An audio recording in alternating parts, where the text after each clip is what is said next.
In this chapter, in this part, we will discuss diode application in a system called DC power supply. Okay, DC power supply is a system or device that converts AC voltage, usually provided by the wall outlet or electrical point, to the DC voltage. And the produced DC voltage will power all type of electronic circuit, component or appliances. So for example, one of the DC power supply that we use every day is our phone charger. So our phone charger convert the AC signal or AC voltage from the plug to the 5 volt DC 5 volt in order to charge our handphone. So our handphone will become the load of the power supply. So I would like to emphasize on this, the load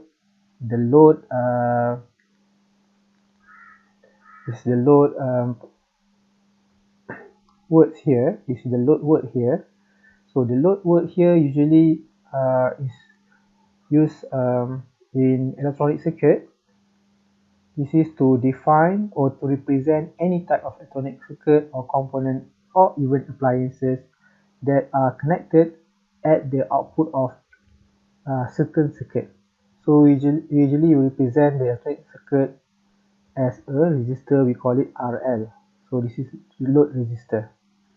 So the DC power supply consists of three fundamental components. The first one is rectifier, filter, and voltage regulator.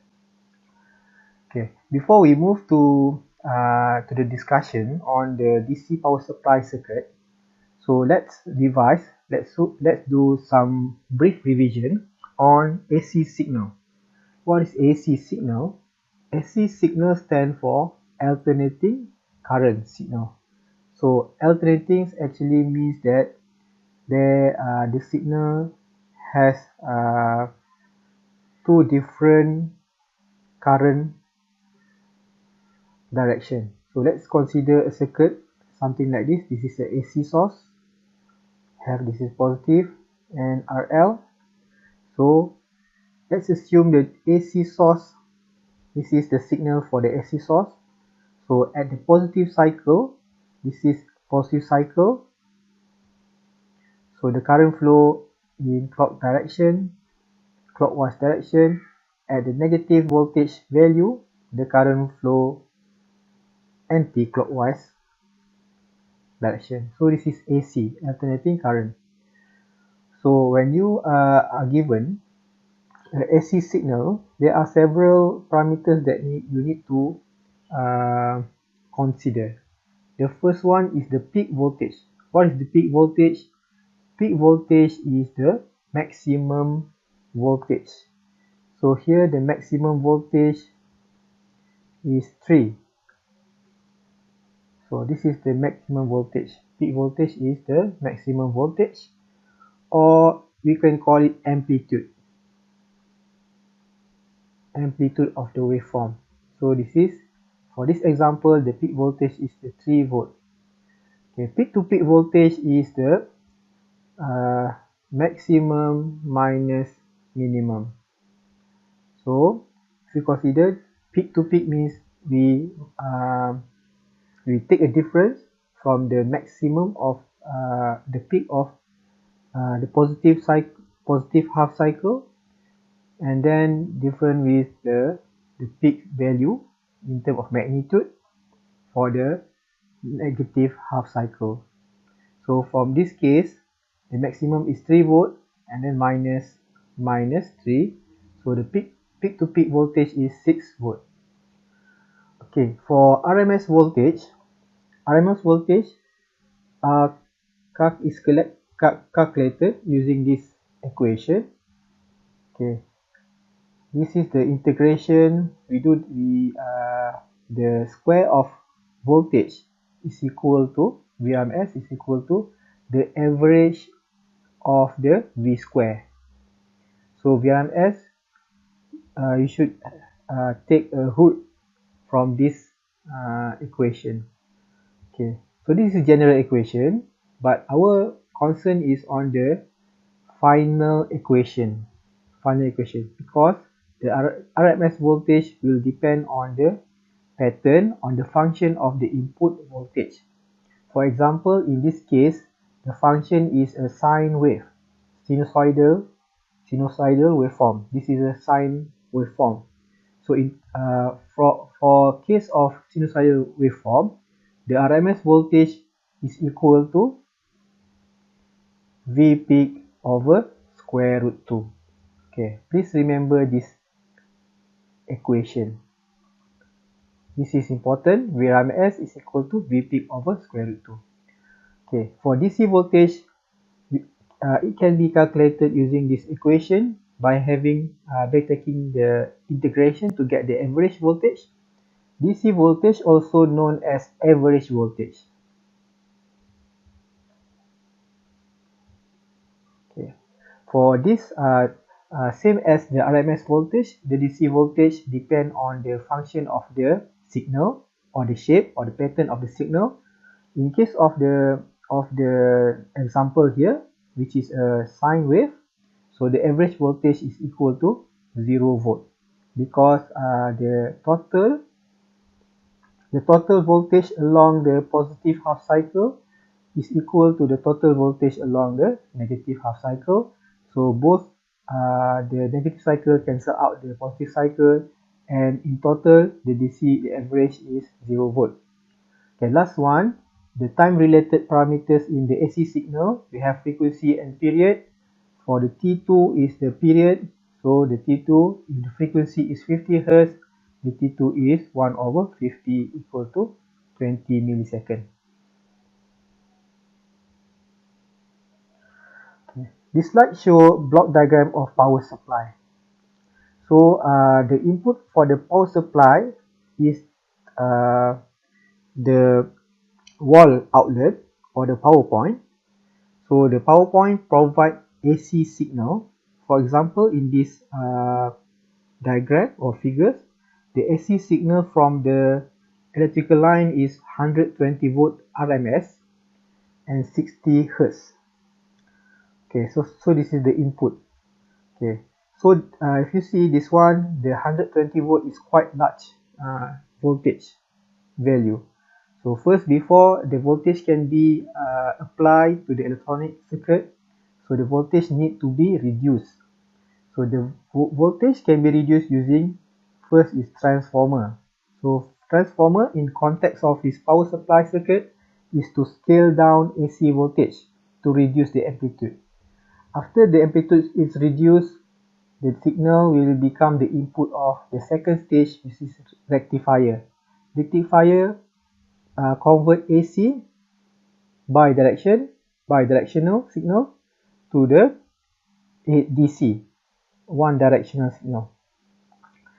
Okay, so if you see the AC, the voltage, although the direction of the voltage or the current is only one direction, but the value is still varied over the time.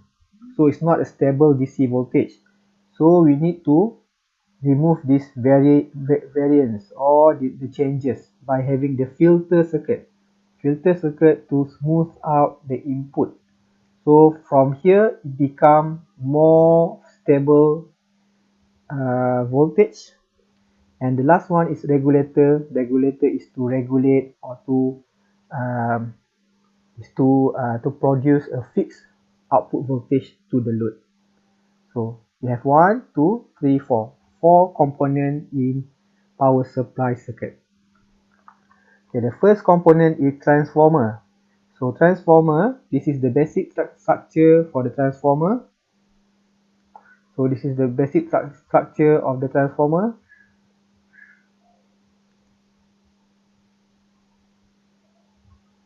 Okay, so transformer consists of metal core. This is metal core, and then around the metal core there are metal wire. This is winded. So the winded here, this is the primary. This will be the input terminals, and then at this over here we have the same. We have the winded electrical metal wire, so it will connect it to the output terminal. So the input terminal is called primary and the output terminal is called secondary. So, and then when we and the winding, the number of the winding or the turn is very important. So let's say we denote the number of turn in the primary as an NP, and number of turn in the secondary is denoted as a NS. So the relationship between the input, output, NP and NS can be described using this equation. Okay, so actually this equation can also be written by V1 is the primary over N primary equal to V secondary over N secondary. Okay, so can get this relationship. Okay, so for this example, if you can count how many turn at the primary. So if the example, this is 1, 2, 3, 4, 5, 6. So N primary is 6. So for N secondary is 1, 2, 3, 4, 5. So this is what does it mean by the turn number. Okay. So the relationship between V secondary and V primary can be described using this equation. V primary over N primary equal to V secondary over N secondary.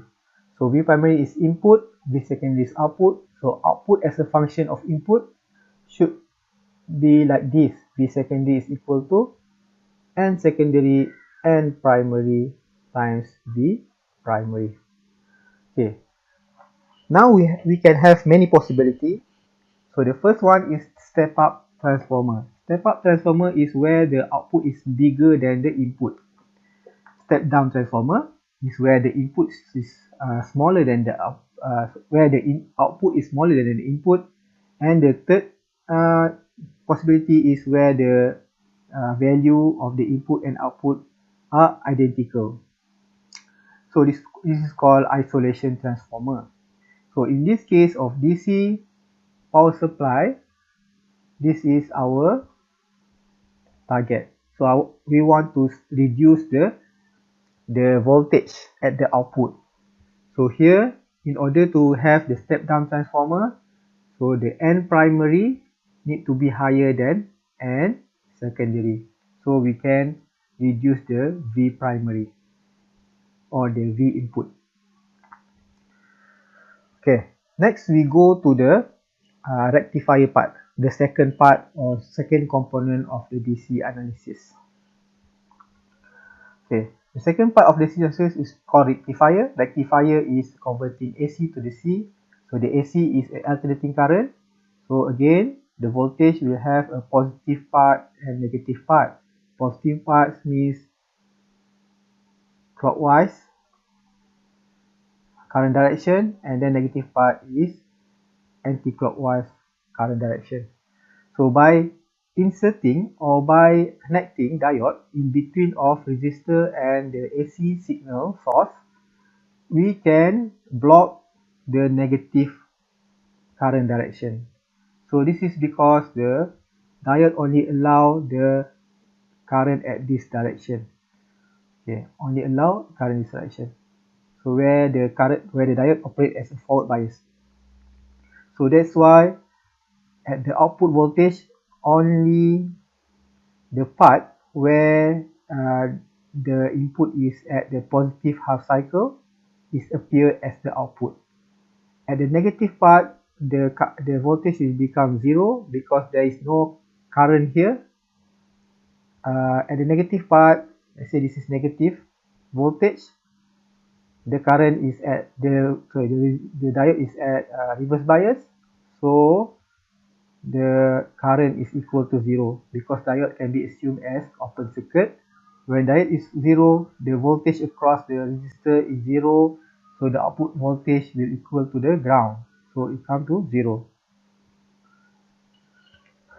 Okay, so and in detail, we can use DC analysis to get the rectification waveform. Okay, so first let's consider the ideal model of diode. In ideal model of diode, if diode is at reverse bias, the reverse bias diode can be replaced by the open circuit. If the diode is in forward bias, the diode is replaced with the short circuit. Okay, so what we can do is, if we consider at this point of input voltage, so the circuit can be redrawn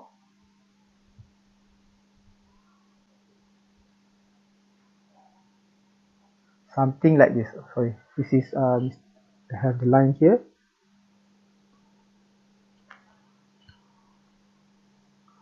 Here.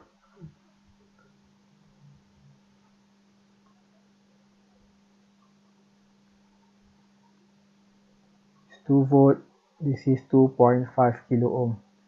So the diode here is replaced by the short circuit because this is at positive, this is positive, the diode at the forward bias. So no voltage drop at the diode, so all the 2 volt will be consumed or will be at the as the output voltage. So here at this point it become 2 volt. So become something like that. Okay, at the negative 2 volt, so what happen is the circuit will become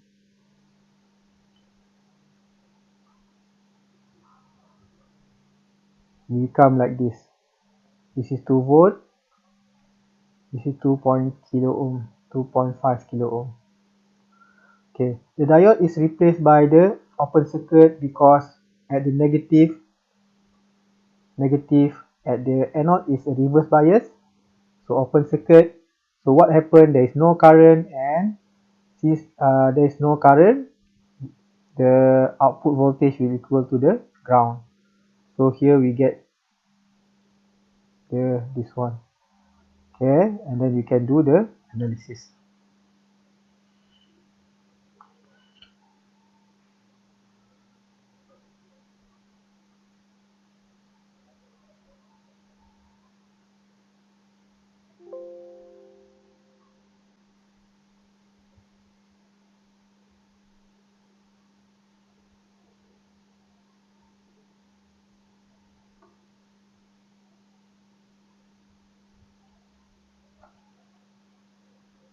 Okay.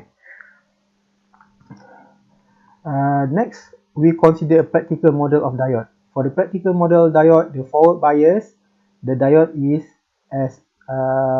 replaced by the battery, 0.7 volt battery. For reverse bias, the diode is open circuit. Okay, so here we have 0.7. We have a 0.7 voltage drop. So you can do the DC analysis. For example, you take 2 volt here, and then you replace the AC with DC. So here the diode is in fault bias because the positive at anode. This is, let's say this is 2 volt. So the positive 2 volt at the anode, so it means that the diode is in fault bias. So we replace it. Yeah, this is 2.5K, this is 0.7 volt. And then the V out should be 2 minus 0.7. So this is equal 1.3 volt. So here the value should be around here. Okay, this is how you get, you see that the effect of the barrier potential to the rectified output is to reduce the peak value of the input by 0.7.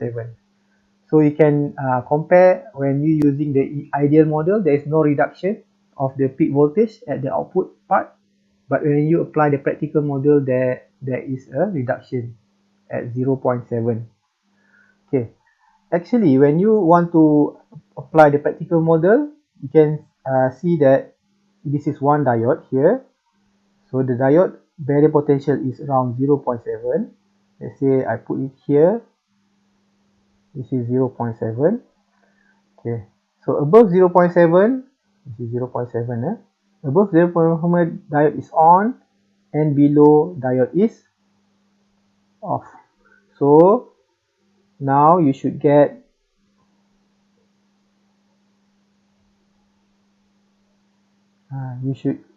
be able to draw the output waveform. So this is the output waveform. The peak voltage is 1.3 volt. Okay, for the rectifier, we have two big classification or type. The first one is the half wave rectifier, and the second one is full wave rectifier. The one that I show, the example shown just now is half wave rectifier, where the output is 0 at the negative cycle input. But for full wave rectifier, we can there are output voltage even at the time where the input is at negative. Okay, so this is the difference. So the full wave rectifier actually provide more DC voltage compared to the half wave rectifier, so it's more efficient for DC power supply. So for our course, we will focus on the full wave rectifier.